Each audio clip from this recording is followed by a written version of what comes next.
What's crackling codelets?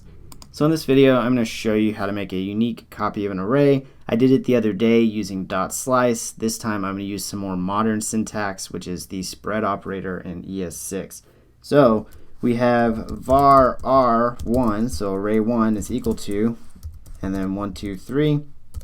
And if we want a unique copy of that, one that cannot be changed, one that's immutable, then we'll say var r2 is equal to r1 dot slice, and the dot slice returns a copy of r1.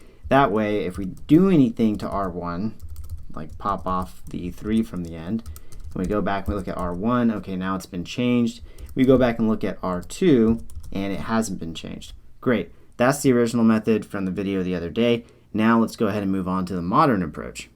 All right, so in newer versions of JavaScript or ECMAScript, what we can do, we'll clear this out. We'll say var r1 is equal to, and we will put that in there as 1, 2, 3. And then if we want var r2 to be a copy of it, we just set it equal to the array literal syntax, and then inside of there, we do 3 dots, and then we do r1. And so this is the spread syntax, spread operator. We hit enter, and now we look at r2. You'll see that it just spread the contents of array 1 into that array literal for array 2. And now if we go back to array 1 and we do something to mutate it or change it, we pop off the last element, so now it's just 1, 2. Let's take a look at r2. Lo and behold, it is unchanged, it is immutable, unique, it is a copy that is not going to point to the original array.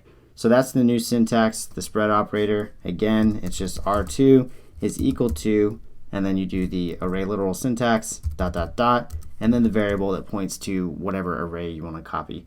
Now, of course, if I do this right here, and I go look at r2, now it's going to be 1, 2, because we just copied the current state of r1, which was 1, 2.